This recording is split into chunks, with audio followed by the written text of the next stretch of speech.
ಮಹಾಲಯ ಅಮಾವಾಸ್ಯೆಯನ್ನು ಹೊರತುಪಡಿಸಿ ಬಾಕಿಯೆಲ್ಲ ಅಮಾವಾಸ್ಯೆಗೆ ಮಹಾಲಯ ಪಕ್ಷದಲ್ಲಿ ನಮಗೆ ಏನೋ ಒಂದು ಅನಾನುಕೂಲ ಆಯಿತು, ನಮ್ಮ ಮನೆಯಲ್ಲಿ ಒಂದು ಮಗು ಹುಟ್ಟಿತು, 11 ದಿವಸ ಏನು ಮಾಡೋಂಗಿಲ್ಲ, ಅಥವಾ ಒಂದು ಯಾವುದೋ ಒಂದು ದೇಹತ್ಯಾಗ ಆಯಿತು, ಆಗಲೂ ಕೂಡ ದೇಹಕ್ಕೆ ಸೂತಕ ಇತ್ಯಾದಿಗಳಿದ್ದಾಗ ಕೈಂಕರ್ಯವನ್ನು ಮಾಡೋಕ್ಕಾಗಲ್ಲ.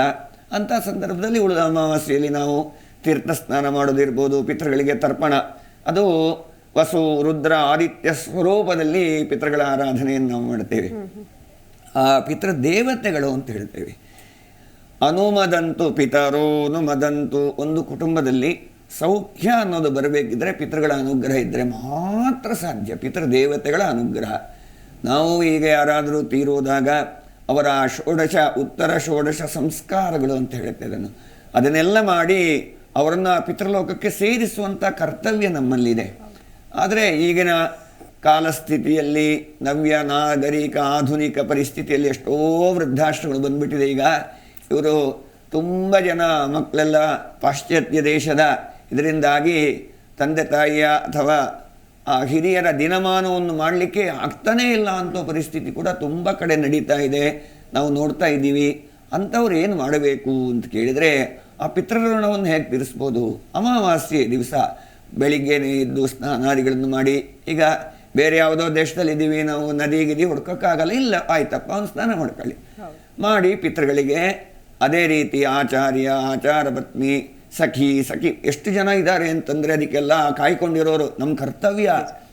ಎಷ್ಟು ನಮ್ಮ ಪರಿಸರದಲ್ಲಿ ಏನೆಲ್ಲ ಇದೆಯೋ ಅದು ಶ್ವಾನ ಇರ್ಬೋದು, ಮಾರ್ಜಾನ, ಇದಕ್ಕೆಲ್ಲ ತರ್ಪಣ ಹೇಳಿದೆ. ಪಿಂಡ ಪ್ರದಾನ ಕೂಡ ಮಹಾಲಯದಲ್ಲಿ ಹೇಳುತ್ತೆ. ತರ್ಪಣಾದಿಗಳನ್ನು ನಾವು ಮಾಡ್ತು ಅಂತಂದರೆ ನಮ್ಮ ಕುಟುಂಬದ ರಕ್ಷಣೆ ಆಗುತ್ತೆ, ಪಿತೃಗಳ ಅನುಗ್ರಹ ನಮಗಾಗುತ್ತೆ. ಅದು ಪ್ರಧಾನವಾಗಿ ಅಮಾವಾಸ್ಯೆಯಲ್ಲಿ ಮಾಡಬೇಕಾದಂಥದ್ದು. ಜೊತೆಗೆ ಅಮಾವಾಸ್ಯೆಗೆ ಅಮ್ಮನವರ ಆರಾಧನೆ.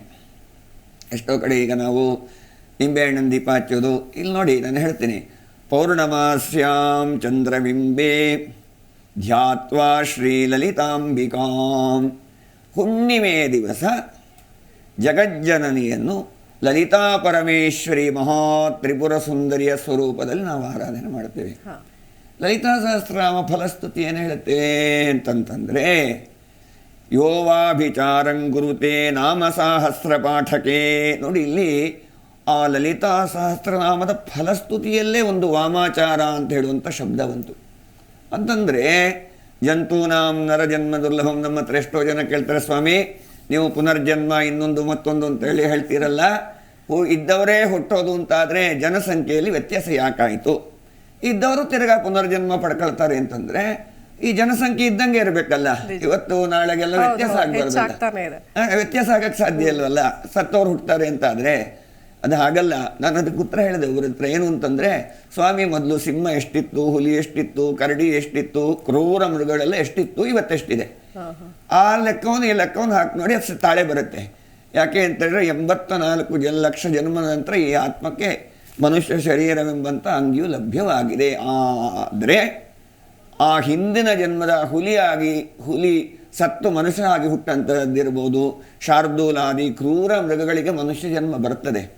ಅವರ ಆಯಾಯ ಕರ್ಮಕ್ಕೆ ಅನುಸಾರವಾಗಿ ಮನುಷ್ಯ ಜನ್ಮ ಬರ್ತದೆ. ಆದರೆ ಹಿಂದಿನ ಜನ್ಮ ವಾಸನೆ ಅವ್ರಿಗೆ ಹೋಗಿರೋದಿಲ್ಲ. ರಾಕ್ಷಸಿ ಪ್ರವೃತ್ತಿ ಏನಿದೆ, ತಾಮಸಿಕ ಗುಣ ಏನಿದೆ, ರಾಜಸಿಕ ಗುಣ, ಮನುಷ್ಯನಿಗೆ ಸಾತ್ವಿಕ, ತಾಮಸಿಕ, ರಾಜಸಿಕ ಗುಣತ್ರಯಗಳು. ಅದರಲ್ಲಿ ತಾಮಸಿಕ ಗುಣದ ಇರುವಂತಹ ವ್ಯಕ್ತಿಗಳು ಅವ್ರು ನೋಡಲಿಕ್ಕೆ ಹಸು ಥರ ಇರ್ತಾರೆ. ಗೋಮುಖ ವ್ಯಾಘ್ರ ಅಂತ ನಾವು ಹೇಳ್ತೇವೆ. ಅಂದರೆ ಮನಸ್ಸಿನಲ್ಲಿ ಇನ್ನೊಬ್ಬರಿಗೆ ಕೆಡಕನ್ನೇ ಬೇಯಿಸುವಂಥವ್ರು ಇದ್ದಾರೆ ಪ್ರಪಂಚದಲ್ಲಿ ಎಷ್ಟೋ ಜನ. ಯಾಕೆಂತಂದರೆ ಅವರಿಗೆ ಸಂಸ್ಕಾರ ಆಗಿಲ್ಲ, ಸರಿಯಾದ ಗುರು ಸಿಕ್ಕಿಲ್ಲ, ಮಾರ್ಗ ಸಿಕ್ಕಿಲ್ಲ, ಮಾರ್ಗದರ್ಶನ ಸಿಕ್ಕಿಲ್ಲ. ಹಾಗಾಗಿ ಏನಾಗುತ್ತೆ, ಅವರ ಗುಣನಡತೆ ಅನ್ನೋದು ಕೆಟ್ಟದ್ದನ್ನೇ ಯೋಚನೆ ಮಾಡುತ್ತೆ. ತಾಮಸಿಕ ಶಕ್ತಿಯ ಅದು ಗುಣ. ಅದು ಬೇವಿನ ಗಿಡ ಕಹಿ ಇದೆ, ಅದರ ಗುಣ ಅದು. ಅದನ್ನು ನಾವು ಇನ್ನು ಬದಲಾವಣೆ, ಅದಕ್ಕೆ ಬೆಲ್ಲ ಹಾಕಿದ್ರು, ಜೇನುತುಪ್ಪನೇ ಸುರಿದ್ರು ಅದು ಸಿಹಿಗಾಗಲ್ಲ.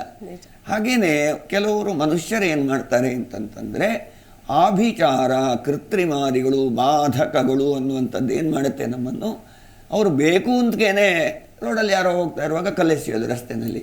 ಸುಮ್ಮನೆ ಅವನಿಗೆ ನೋವಾಗುತ್ತೆ, ಅವನಿಗೆ ಸಂತೋಷ ಆಗುತ್ತೆ. ಯಾಕೆಂದರೆ ಅವನು ತಾಮಸಿ ಪ್ರವೃತ್ತಿ ಅದು. ಈಗ ಹಿಂದೆ ಋಷಿ ಮುನಿಗಳೆಲ್ಲ ತಪಸ್ಸನ್ನು ಮಾಡ್ತಾ ಇದ್ದಾಗ, ಆರಾಧನೆ ಮಾಡ್ತಾ ಇದ್ದಾಗ ರಾಕ್ಷಸರು ಬಂದು ಅಡ್ಡಿ, ಆತಂಕ, ಕಷ್ಟಗಳನ್ನು ಕೊಡೋದು, ಸಂಕಟಗಳನ್ನು ಕೊಡೋದು, ಹಿಂಸೆಗಳನ್ನು ಕೊಡೋದು. ಈಗಲೂ ಅಂಥ ರಾಕ್ಷಸರಿದ್ದಾರೆ, ಸ್ವರೂಪ ಮಾತ್ರ ಮನುಷ್ಯನ ಸ್ವರೂಪದಲ್ಲಿದ್ದಾರೆ. ಜಿ ಕನ್ನಡ ನ್ಯೂಸ್ ಈಗ ನಿಮ್ಮ ಮನೆಯಲ್ಲೇ ನೋಡಿ. ಎಲ್ಲ ಕೇಬಲ್ಗಳಲ್ಲಿ ಈಗ ಲಭ್ಯ. Sun Direct 292, Jio TV 1334, U digital 162, city cable 51, GTPL 17, Abhishek cables 821, Rockline telecommunication 51, Shri Basaveshwara number 60, Vinayaka digital number 53, in digital number 896ರಲ್ಲಿ. ನಿಮ್ಮಿಸ್ತದ ಜಿ ಕನ್ನಡ ನ್ಯೂಸ್ ನೋಡಿ ಆನಂದಿಸಿ.